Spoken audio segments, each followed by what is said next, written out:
Bismillahirrahmanirrahim. Nah, Rasul sholat tahajud nggak ngebangunin Aisyah di sebelah. Waktu itu pas Nabi lagi ruku, Nabi lagi sujud, di tubuh Nabi itu kayak kedengaran ada suara tulang patah atau tulang kegesek gitu.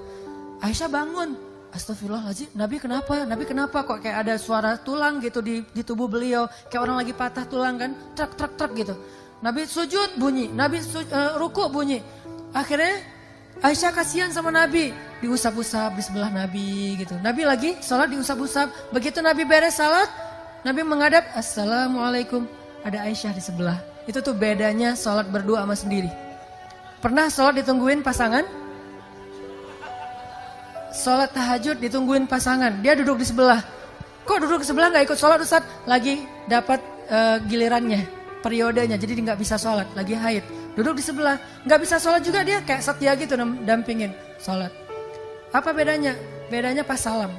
Assalamualaikum warahmatullahi. Beda. Kalau sholat sendiri, assalamualaikum warahmatullahi. Mana sih? Nggak ada siapa-siapa gitu kan? Kalau ini sholat salam, terus bedanya lagi apa? Pas amin. Waladhdallin, amin. Gitu aminnya. Kalau sholat sendiri, waladhdallin. Gak ada yang aminin. Atau kalau ada pun suaranya amin, kan ngeri. Jadi kalau kalian pengen ibadahnya tuh kayak nyaman gitu ya, nikah ya. Balik lagi tadi ya. Jadi salah satu di antara ciptaan Allah yang kalau dilihat itu berpahala dan kayak gampang banget bapernya, lihat mantan. Pasangan maksudnya. Istri bukan lihat mantan. Lihat mantan di sosmed gak boleh. Pakai akun palsu. Kok Ustaz tahu aja sih? Pengalaman. Enggak lah, saya akun cuma satu. Hanan_Attaqi, follow. Modus.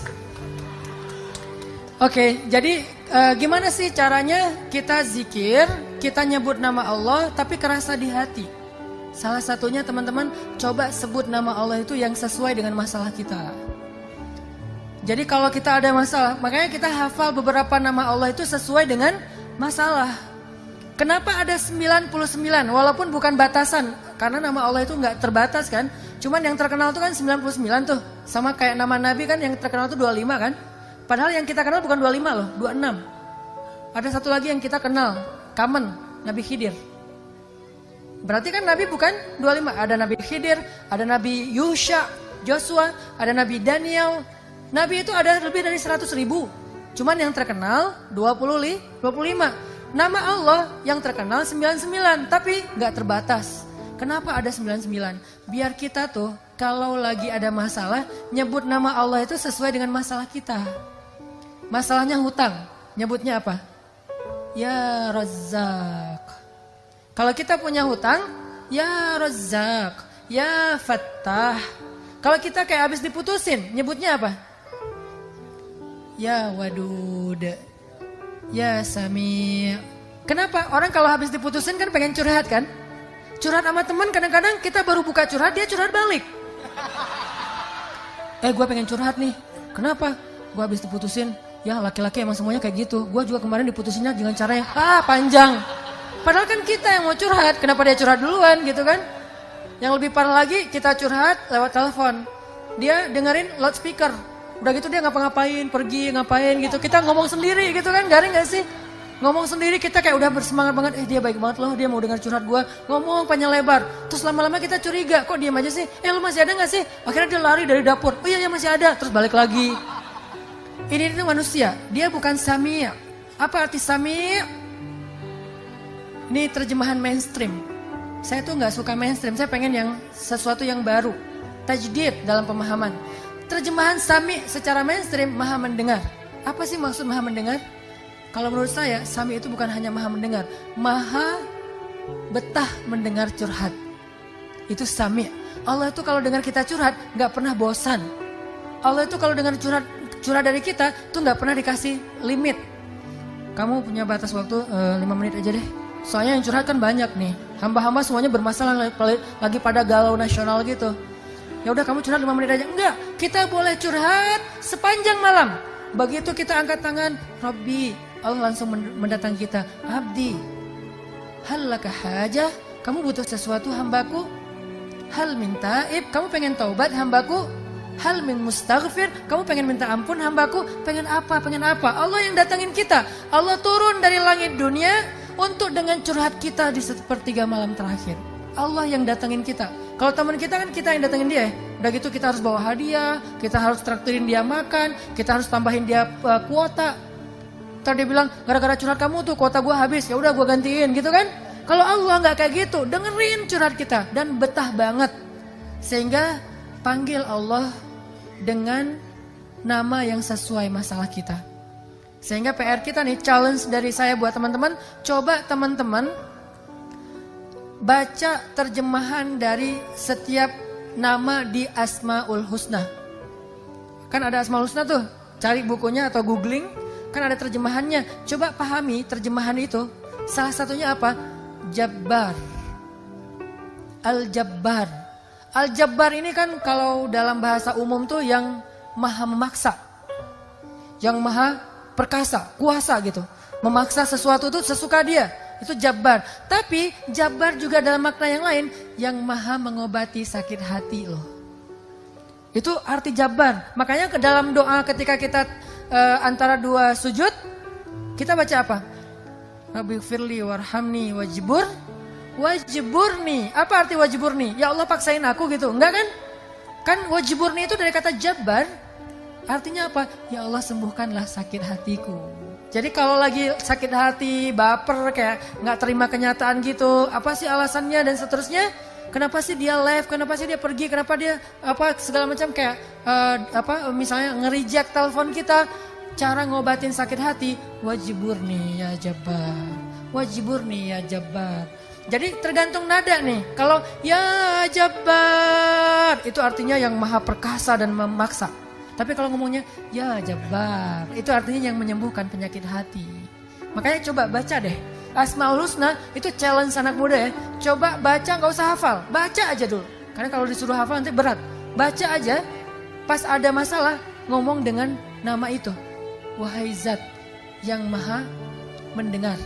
Saya lagi pengen curhat. Anak saya, suami saya, apa saya, kayak gitu-gitu kan ada masalah nih, masalah keluarga. Ngomong sama Allah, tapi panggil nama yang sesuai masalah kita. Itu akan kena banget. Satu, tutorial zikir yang bikin hati kita itu kerasa. Yang kedua, coba kalau kita pengen zikir yang berkesan itu, baca juga bacaan-bacaan doa sesuai dengan apa yang pernah diajarin Nabi itu. Nabi itu banyak banget ngajarin doa-doa yang keren. Misalnya doa galau, doa kayak hampir kayak desperate gitu, kayak hampir putus asa. Bacanya apa? La haula wala quwata illa billah. Dan itu ajaib banget. Sampai ini tutorial yang ketiga ya. Kalau teman-teman pengen zikirnya berasa di hati, baca fadilah dari zikir itu. Apa fadilah? Keutamaan, benefit. Kerennya zikir itu apa? Coba baca. Misalnya nih, pas kita sholat ya. Siapa yang ketika sholat berjamaah mendengar imamnya mengatakan Sami Allahu liman hamidah. Apa artinya? Kita sering dengarkan tuh itu kan? Sehari minimal 17 kali. Sami Allah liman hamidah. 3 kata. Allah maha mendengar kepada orang yang memujinya. Itu kata imam. Imam kayak ngingetin makmum. Puji Allah, Allah lagi dengerin nih. Gitu kan maksudnya. Sami Allahu liman hamidah. Kata imam. Kita langsung muji. Rabbana lakal hamdu hamdan kathiran thayyiban mubarakan fih. Begitu kita ngomong ini, tahu nggak apa yang terjadi? Malaikat itu akan rebutan pengen doain kita. Rebutan, gua duluan dong. Malaikat rebutan pengen nge-like caption kita. Malaikat itu pengen nge-repost caption kita ke langit dengan kalimat apa? Ya Allah, sayangi hamba ini. Ya Allah, ampuni hamba ini. Sekarang giliran gue. Udah. Kayak rebutan orang berdoa di mana? Di multazam Ka'bah. Kayak orang rebutan berdoa di mana? Di Raudhah Madinah. Kan itu rebutan tuh. Saya pernah tuh lagi doa di Raudhah Madinah. Lagi doa, terus disenggol-senggol dari belakang. Ya Allah, ya Allah. Jadi kayak doa itu kayak nggak bisa tenang gitu. Saking dorong-dorongan. Apalagi orang Indonesia. Kalau udah doa, bersimpuh gitu kan. Duduk bersila. Ya Allah, kayaknya paling banyak masalah itu orang Indonesia gitu. Karena doanya paling panjang gitu. Orang Arab kan doanya sambil jalan ya. Rabbana atina apa segala macam beres gitu. Tapi ada yang unik juga. Orang Indonesia datang di Raudhah, saya liatin aja. Yang lain kan mulutnya komat kamit, ada yang bersuara, ini diam aja. Pas sudah keluar Raudhah, amin. Jadi apa maksud dia? Dia kayak ngaminin doa semua orang buat dia sendiri gitu. Ini doa cerdas nih. Dia kayak baru hijrah gitu kan, baru hijrah terus nggak baca doa, nggak tahu. Gua baca apa sih? Ya udah deh. Amin, samain aja deh yang sama yang lain ya Allah gitu. Jadi paket komplit gitu kan. Nah malaikat itu tuh ngedoain orang yang memuji Allah ketika iktidal. Itu kayak orang berdoa di Raudhah loh. Kayak orang berdoa di multazam depan pintu Ka'bah atau di Hajar Aswad. Orang kan mau Hajar Aswad tuh kan tarik-tarikan tuh. Ada ibu-ibu tuh mau nyium Hajar Aswad. Sampai dia akhirnya kelempar ke atas. Kan semua di sana orang berhijab kan. Dia kelempar di atas. Pas sampai kelempar atas, kelempar ke depan. Udah di depan dia nyium Hajar Aswad. Kelempar lagi ke belakang, hijabnya ketinggalan. Di Hajar Aswad. Dia kelempar ke belakang. Terus dia, alhamdulillah bisa cium Hajar Aswad. Bu kepalanya, astagfirullah gitu. Ini nih hebohnya orang pengen apa? Pengen doa di sana kan ya. Nah ternyata malaikat itu juga ada kayak momen-momen kayak gituan. Bukan cuma manusia doang yang kayak gitu. Kita pernah kayak gitu di pas umroh dan haji. Malaikat juga pernah. Kapan? Salah satu momen malaikat rebutan berdoa itu adalah ketika Sami Allahu liman hamidah. Kita di belakang Rabbana lakal hamd hamdan katsiran thayyiban mubarakan fi. Itu malaikat rebutan pengen doain kita. Udah dong, gua dong. Ada berapa malaikat? 70.000 malaikat. Kebayang gak tuh keutamaan doa itu tuh? Baru baca gitu doang. Makanya kalau kita tahu fadilah, keutamaan setiap zikir, setiap kalimat yang kita baca, itu kita bakal semangat banget loh, berasa loh di hati. Kayak tadi lagi sholat, bukan GR ya, karena emang Nabi yang ngomong gitu kan. Jadi pas saya bilang, Sami Allahu liman hamidah, saya sendiri juga baca, Rabbana lakal hamdu, hamdan katsiran thayyiban mubarakan fi.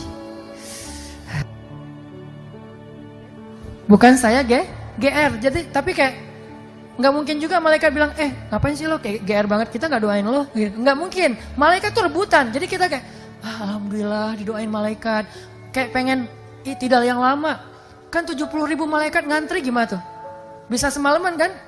Kalau seandainya saya mau tuh, seharusnya, Rabbana lakal hamdu, hamdan katsiran thayyiban mubarakan fi, udah aja diam.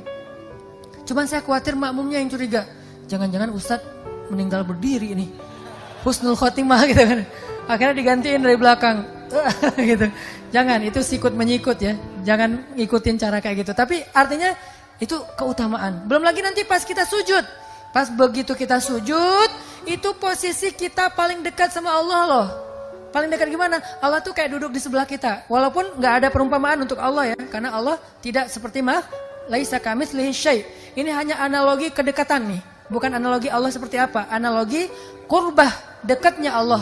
Itu kayak kalau kita sama temen tuh kayak lagi nempel kulit sama kulit, lu ngomong apa, lu mau minta apa gitu. Kayak ayah sama anak, ibu sama anak, anakku digendong, didekap gitu. Allah tuh lagi mendekap kita, kapan? Pas kita sujud. Jadi begitu sujud kita tuh berasa lagi didekap Allah. Ngapain bangkit cepat-cepat? Kalau kita sholatnya sendiri, kalau sholatnya berjamaah ya harus bangkit waktunya. Daripada nanti makmumnya curiga, tiba-tiba ada yang lagi sujud lama, gak bangkit, ada yang gini. Apa sih imamnya? Jangan-jangan batal. Tiba-tiba ntar imamnya hilang, tinggal makmum gitu kan ya. Kenapa? Batal wudhu gitu. Akhirnya sujud yang lama. Kenapa? Karena Allah lagi dekat banget sama kita pas kita sujud. Sehingga kita baca Rabbi ilaika aslamtu wa bika amantu wa alaika tawakkaltu. Bukan wa alaika aftartu wa bika apa? Itu mah doa iftar ya. Enggak. Ini artinya teman-teman 3 itu ya. 1, hafal Asmaul Husna. 2, hafal doa-doa yang diajarin Nabi, diajarin sahabat, diajarin ulama. Boleh nggak Ustaz doa kita bikin sendiri? Boleh. Selama itu baik. Kok boleh Ustaz? Berarti bid'ah dong? Enggak bid'ah. Emangnya di zaman Nabi itu ada doa tentang ujian nasional enggak? Terus kalau anak kita ujian nasional doanya gimana? Enggak bisa doa dong Ustaz, kan enggak ada contohnya dari Nabi. Soalnya anak Nabi enggak ada yang ikut ujian nasional. Doa itu adalah ibadah mutlak secara fikih. Arti mutlak bebas selama dia baik.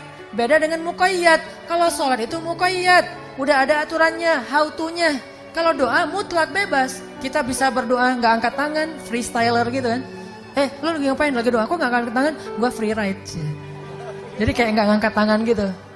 Ya Allah, santai banget anaknya. Nabi pernah doa nggak angkat tangan? Pernah. Doa apa? Doa pas naik kendaraan. Karena Nabi baca doa itu pas lagi naik. Kebayang nggak angkat tangan lagi naik kendaraan? Gimana tuh? Apalagi moge naik Harley sambil naik tuh sambil baca doa kan nggak mungkin ya sambil angkat tangan. Pasti Nabi pegangan setir gitu kan. Setir itu adalah tali kekang onta, itu setirnya gitu. Jadi doa nggak pakai angkat tangan boleh. Atau angkat tangan juga boleh gini. Ada yang angkat tangannya gini. Girly banget sih. Kan dia kenapa kok gitu? Aku kan feminim sih. Jadi doanya tuh kayak girly banget gitu kan. Ada yang doanya standar gitu, ya Allah. Ada yang kebuka, ada yang ketutup, tergantung gayanya masing-masing. Ada juga yang doanya tuh kayak berharap banget. Ada yang kayak gitu. Ada yang doanya tuh gini. Pernah nggak ngeliat? Nabi ketika malam perang Badar, doanya tuh gini. Itu namanya istighosah. Ada ayatnya? Ada. Il tastaghithuna rabbakum fastajabalakum. Di surat Al-Anfal, ketika kalian beristighosah kepada Rabb kalian. Jadi istighosah itu ada dalilnya. Il tastaghithun rabbakum, ketika kalian beristighosah kepada Rabb kalian. Apa arti istighosah? Doa yang sangat panjang, semalaman. Nabi berdoa dari habis Isya sampai subuh. Doa, apa yang diminta sama Nabi? Ya Allah, menangkan kami besok. Ya Allah, kalau kami besok semuanya terbunuh, nggak ada lagi orang yang akan menyebut namamu di muka bumi. Saking Nabi berharapnya, Nabi mengangkat tangannya setinggi mungkin sampai jatuh syalnya Nabi diangkat lagi sama Abu Bakar. Jadi kita bisa berdoa dengan cara itu. Bisa juga, ya terserah sih. Kalau doanya misalnya kayak, ya Allah besok saya mau ujian gitu ya. Ya Allah saya mau kerja. Kalau udah kayak gini, jodoh. Ya Allah. Nah, yang paling tinggi itu bab jodoh ya. Biar cepat diijabah gitu. Ya Allah besok saya mau menghadap calon mertua yang berkumis tebal. Dan dia kayak serem banget gitu. Ngomong sama Allah. Bisa angkat tangan. Yang ketiga caranya gimana? Doa dengan nelunjuk. Nelunjuk ini bukan ya Allah harus loh ya. Bukan. Orang Arab kalau angkat tangan dengan nelunjuk. Ini maksudnya apa? Iya karena abudu. Wa iya karena selain engkau satu-satunya ya Allah. Makanya di Mesir tuh pas saya lagi kuliah di Mesir. Kalau lagi kunut itu keren banget loh. Kolosal banget. Jadi imamnya baca gini, Allahumma hdina fi man hadait. Makmumnya bukan bilang amin, bilangnya apa? Ya Allah, itu serentak satu lapangan besar. Apalagi bulan Ramadan, sampai jalan-jalan tutup semuanya. Wa'afina fi man afait. Ya Allah, gitu serentak. Itu tuh kolosal banget, keren banget. Makanya mudah-mudahan ini jadi tren juga ya di anak muda. Kita sholat subuh berjamaah, begitu imamnya kunut, Allahumma hdina fi man hadait. Imamnya jangan buru-buru, Allahumma hdina fi man hadait. Jangan gitu, yang santai. Biar apa? Biar aminnya serentak. Kita aminnya di belakang, amin. Aminnya tuh amin cowok. Jangan amin, jangan gitu. Amin cowok, amin. Begitu, wa'afina fi man afait. Amin. Itu kan keren ya. Jadi kayak kolosal gitu subuhnya. Wah, Masya Allah itu luar biasa.